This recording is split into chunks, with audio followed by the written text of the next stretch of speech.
Hello and welcome back to the Nasty Metal Production channel here at YouTube, and welcome to another album of the week. This is episode number 115.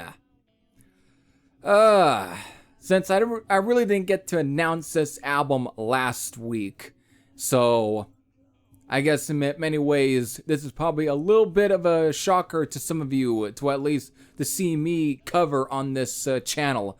That is, well, the second album from Skid Row. It is Slave to the Grind, which was released, originally was released on June 11th of, 1991. And since June 11th was this past Friday, it has already reached its 30th anniversary, and I feel like it'll be interesting and cool to actually cover this album around its anniversary anyways, just to cover this album on this channel and just, give my thoughts on there, because of, let's kind of let you know, I fucking love this record. Yeah, remember, there was once a time when Sebastian Bach, and at least in terms of even in Skid Row in general, was actually fucking good at one point. They actually were at least pretty damn good, though everything I think really just came together on this album here to begin with. Because again, it's just crazy to think that how far Sebastian Bach has fallen over the years. I don't want to kind of completely knock on the guy or try and, kick somebody when they're completely down in some cases. But, just to kind of bring it up, yeah, he's completely fallen off the wagon at the point. I mean, starting arguments with fucking William Shatner and Chris Jericho, just to name a few.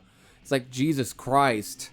Even him and Ted Nugent apparently even got back and forth because they had worked together for some sort of put together band for I think VH1, back in the day, or was it VH1 Classics?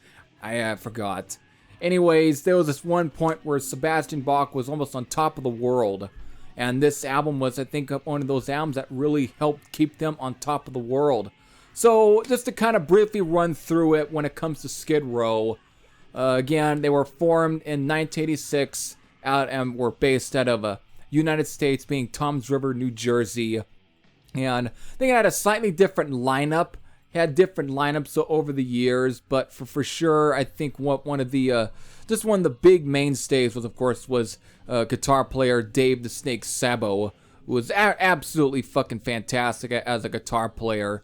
Of course, Rochelle Bolin, I think that's his name. Rochelle, I think, is probably Rachel Bolin. I think I don't know the best way to pronounce his first name. But him, and of course, then Scotty Hill still on guitars. That they're still at least the original guys that are still mainstaying with the band. But it's always when it comes to either the drummer and the singers are usually the ones that are always kind of it's a revolving door. But none of them was ever really to at least be able to hold a candle to at least the pipes and the overall the giftedness that Sebastian Bach at one point had. And this is one of those albums that really just is one of the biggest examples, and is a testament to why you can't replace Sebastian Bach as a vocalist. But to bring it up, you'll never see Sebastian Bach ever in Skid Row because he just seems to really know how to burn bridges. So, and he's too much of a reliability at this point. Too much a liability, I think, is the best word to use. Not reliability, but liability.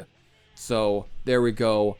Either way, let's just get right into it. Again, this does follow the absolute breakthrough album for them with their debut album in 1989, their self-titled, which was definitely a huge hit for them. But it was the album that really kicked off their career, and I guess in some cases it is almost considered one of the best debut albums. And it is a classic record. I mean, it was, of course, also produced by Michael Wagner, who continues his duty as the producer on this album, Slave to the Grind. And this is where it's like, the kind of briefly talk about the first album for you. The first album is definitely a good album. I like it. But the thing is, compared to this, their sophomore effort, which is usually at times considered some of the greatest sophomore efforts, because everyone, they always talk about the sophomore slump. Well, Slave to the Grind, at times, I almost have to say, is one of those albums where while it definitely was not a sophomore slump, because it easily, at times, it was just as big and just as sold just as much as their debut album. It was definitely a bestseller for the band. But to kind of give my sort of opinion, I feel like this is one of those albums where I feel the second album is at times better than their first album. Because I mean, to be honest, the first album, there's still some pretty good songs, but and definitely some of the big hits are still pretty good tracks too. But it has too much of that sort of MTV, very radio commercial metal feel that a lot of those, at least what some of those glam metal bands are kind of starting to kind of run into. I mean, it's still fucking better than anything Poison's ever released. Just to really be honest, it's better than anything they ever fucking released. But this album, Slave to the Grind, is where they really just kicked everything into high gear. They really put out probably the most strongest album, to where I'll actually say this is their best record, is with Slave to the Grind. So let's just get right into it. Though, again, this album was recorded at least from, depending on, it's not really specified what month or when everything began, whenever they began really recording this album at, of course, the New River, Fort Lauderdale, Florida, and of course even Scream Studios in Studio City, Los Angeles. And it's really not quite determined on what month everything took place, but it at least took place somewhere at least from 1990 to 91 for at least the recording process. Again, produced by Michael Wagner, and then of course the release through Atlantic Records. So let's definitely get into here to at least the track listing. Again, at least all of it got finished and was released on June 11th, 1991. But so, for the track listing here, depending on what copy you own, there's at least 2 copies of this album that has at least a track difference. Usually, it's the same track listing format, 12 songs, but there's at least 1 song difference for each of any of the 2 pressings, being there's the uncensored version and the censored version, meaning at times also the clean version of this album.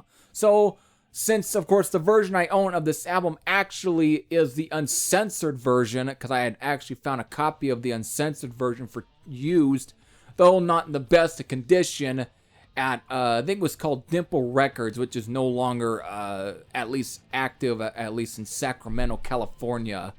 But that's where I purchased this CD from, and again, it turned out it was the uncensored version. But let's definitely get to at least a song. So for the uncensored version, it all at least clocks in at 47 minutes and 41 seconds, and these 12 songs, for at least the uncensored version here, pretty much runs by Monkey Business, Slave to the Grind being the title track, The Threat, Quicksand Jesus, Psycho Love, with, of course, Get the Fuck Out, which is the absolute, it is the song that's exclusive to the uncensored version. I mean, well, the word fuck is in the song title.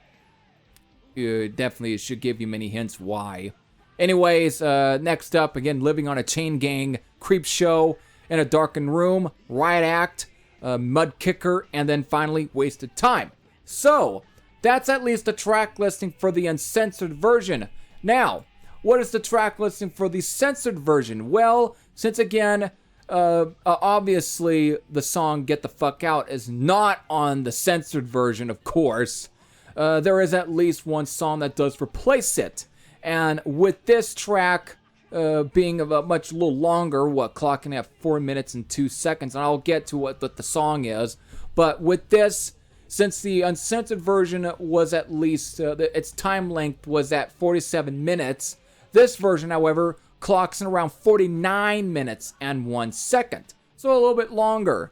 So, for at least to kind of tell you what song replaces Get the Fuck Out on the censored version, it is a song called Beggar's Day. So there we go. There is at least your track listing for, well, Slave to the Grind. And so let's just get right into this album. My God, if I can't really reinstate the claim that this might be a better album than their debut album, then I don't know what else I can say that can get my point across to you why I feel this is, because of just from the opening song Monkey Business to then of course the title track, which is an absolute ripper of a song.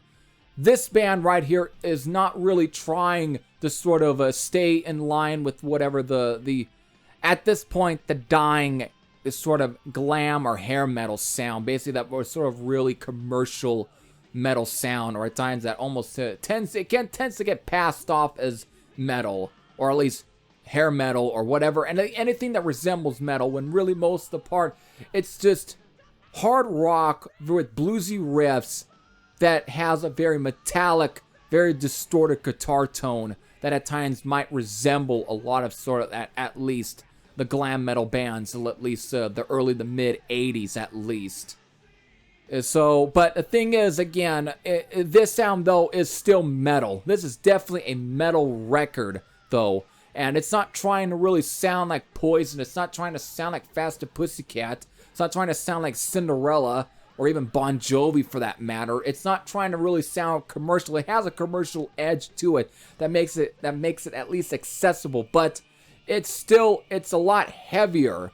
Just from a track like the title track, it's a lot more at times, has a bit of a thrashier kind of pacing going on, but I wouldn't call it thrash metal or at times speed metal. But it is a very heavy song, and I guess in many ways, because of its guitar tone and its production, it at times almost makes it no different from anything at least Metallica, I guess, had on the Black Album, even though I think this probably is a little bit more metal than the Black Album, and of course maybe Cowboys from Hell from Pantera. So it has at least some similarities where it's trying to really at least be on the same sort of edge as those bands. Even at times, even Guns N' Roses, they had some heavier stuff on at least, what was it? The Use Your Illusion Part 1 and Part 2 had their very fair share of heavy moments. I mean, I would never really consider Guns N' Roses a hair metal or glam metal band. They were just more straight up raw rock and roll in the sort of the same way that early Aerosmith was, you know. That sort of stuff, and I feel Skid Row is in that sort of same element, that same line, that same crowd of bands, but at the same time, there's a little bit more of aggressiveness going on with this album. It's a lot more heavier, a little pissed off in some areas too. But I mean, just from the hooks of like a Monkey Business to the title track to the Threat to even like a song like Psycho Love. And even a track like Beggar's Day off the censored version of the album, and Living on a Chain Gang, and Mud Kicker. There's some fucking straight up rockers on this one, and even some songs almost have some punkier edge. Like for example, a song like Riot Act, or even the song Get the Fuck Out off the uncensored version, which both have more of a very punk-like edge going on to them.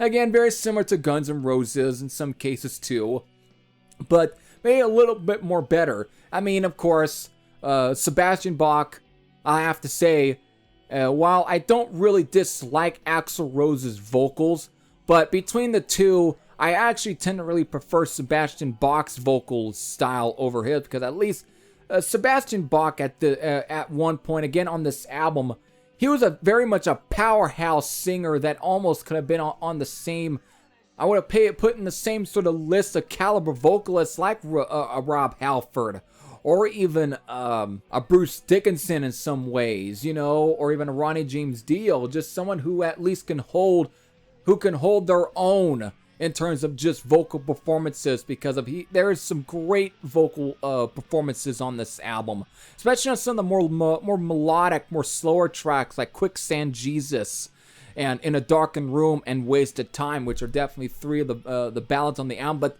they're not ballads that are trying to be like 18 to Life off the debut album. Instead, they got more of a darker sensibility to them. It has more of a moodier to them, almost at times brooding in some ways. In some cases too, it just comes off a lot more somber, but there's still a power to them. You still, Sebastian Bach is still able to pull out a fucking performance that you actually can feel it, instead of one that's almost like phoning it in because we need some sort of ballad for radio, you know, kind of tracks, which a lot of some of the later glam metal or hair metal bands at this point was starting to really kind of do, because a lot of them were just trying to write just a song that it can be easy to be thrown on the radios. You know, fucking cheap shit, basically. That's why I like to refer them as.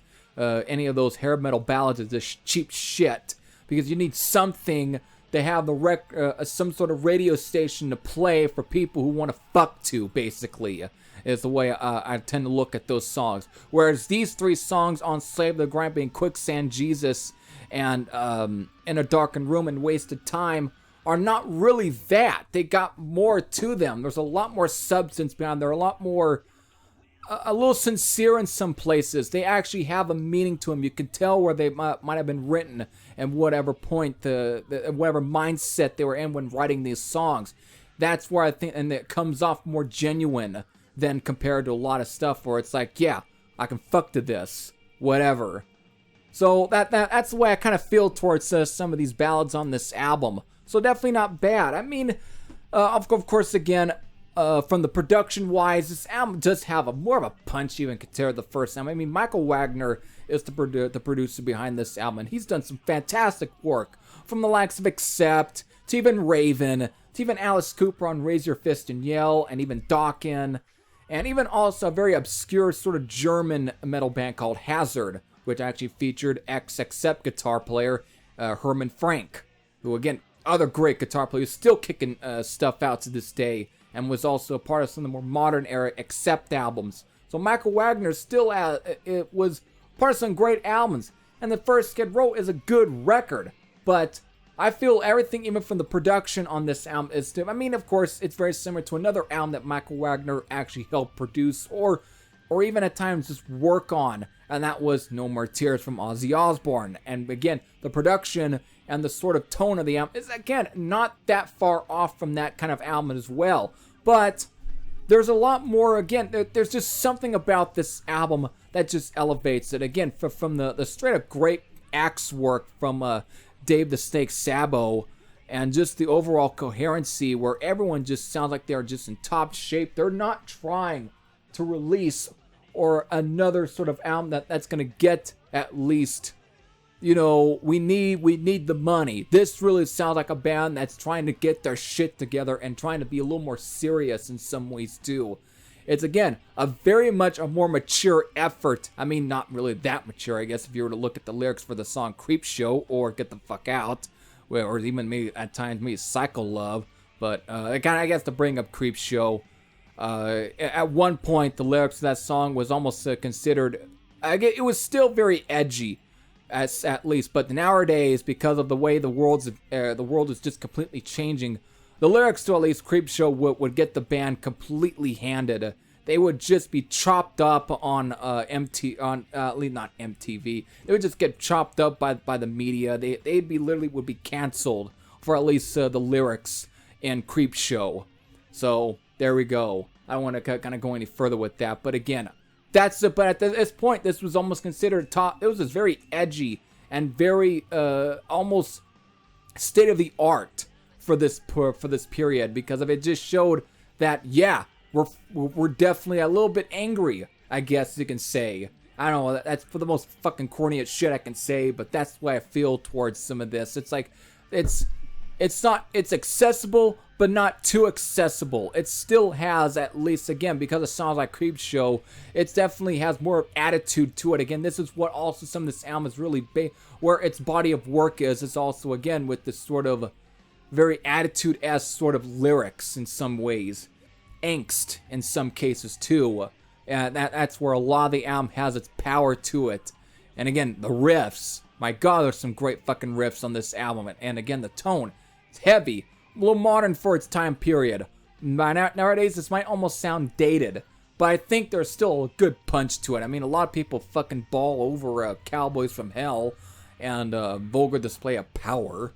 But this album is really, in terms of its production, it's no different than any of those albums. So I don't know really if I can call this really that dated. Because again, Skid Row, many people think it's fucking dated. Well, not really to me, this album. Because this one is just, I can just put this one on and I can just let it play. And I can just kick back and relax. Or even at times just enjoy myself. It's just, to me, it's one of the most strongest work, at least from Skid Row, from top to bottom. And I don't think really, and I know I'm gonna sound biased because I haven't heard a whole lot of the other stuff after this one, because there was one more album that Sebastian Bach was a part of, and that was titled Some Human Race, which came out in 1995, actually, on the same year that I was born. That was the very final album with Sebastian Bach in Skid Row. And then after that, it just seems like all the albums they were able to release was never really to ever touch any of these two albums, it seemed like, or any of the three with Sebastian Bach. But just to bring that up, since I'm kind of pretty much done, because I can't really talk anything else about this. Everything about this album is solid, but you'll never expect anything else to be on this sort of level ever again, unless Sebastian Bach was ever to join the band, which he stated he doesn't want to ever join Skid Row ever again. And two, I don't think any of the guys in Skid Row ever want to be in the same presence or same room as Sebastian Bach, given how the relationship between the two have changed, and how Sebastian Bach basically presents himself out in public or on social media, because at times he's pretty much a fucking prima donna. Let's be honest. Again, the bring up again. He tried to want to fight William Shatner, and he tried to get into it with fucking Chris Jericho. On one hand, you got one guy who is a respected actor who has been a part of some of the one of the world's most beloved sci-fi television series, that being Star Trek. And then on the other hand, you got one guy who actually is a professional wrestler, and who, even compared to at least Sebastian Bach, depending on whatever you say, whatever you think of Chris Jericho, even if he isn't in the best shape he's been, or has been in at least in over, maybe 15 years, he still has some size on him. And if fucking Sebastian Bach was ever to really actually get into a real fight with him, we all know who's going to end up coming out on top and who's going to end up eating shit on the floor. So, there we go.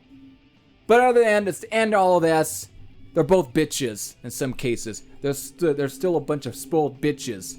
And Sebastian Bach is definitely the most spoiled bitch of them all. And it kind of sucks, because his fucking performance on this album is really good. But as a human being, or at least how he reacts or acts out in fucking public, he's an absolute asshole. So, it's just sad. How the mighty have fallen, basically. How the mighty have fallen. There we go. This album, Slave the Grind, which was released again back on June 11th, 1991. And since we have our past June 11th, which was this past Friday, it has reached its 30th anniversary. So if you're one of those who was a fan of this album, who grew up when this album was released, or was around the time when this album was released, and you did listen to this album, what were your thoughts? And if you have any thoughts, you can leave them in the comment section below, whether or not they are negative or positive. You can leave them in the comment section below. But if you haven't heard this album, and you want to kind of check out Skid Row and kind of get a good taste of what they were about, I would definitely would start with this album. Personally, I would start out with Slave to the Grind. If you can find this album, depending on what copy you find, whether it be the uncensored version or the censored version, they're both very solid versions anyways. Just the only difference is songs are a little different, not really censored, but at least one of the songs is missing. Either way, they're still both good songs. I mean, Get the Fuck Out or Beggar's Day, they're both good tracks. So it really doesn't matter what copy you get of this album, it's still fucking fantastic. So with that, I hope you end up also liking this album. So with that, I hope all of you enjoyed. This is Harry Thrasher saying I'm out. And I'll see you all later. Take care, everyone. And before I really end anything else, that was my ending, but I butchered it because of I'm forgetting. What is going to be next week's album of the week? What is going to be episode number 116? Well, I can tell you this. It is not really a classic new wave or British heavy metal album, although at times many people seem to debate whether or not they really were a new wave or British heavy metal band, even though they were part of that movement. And if you're thinking I'm talking about Praying Mantis, no, I am not talking about Praying Mantis. Instead, I'm talking about the self-titled, no, it's not self-titled. It is Direct Line from Dead Ringer. And I'll probably get to reasons why they somehow don't get to be acknowledged as a new wave or British heavy metal band. So, you'll find out at least until next week. So with that, I hope all of you enjoyed this week's On the Week pick. Good night. Or at least just good day. Whatever.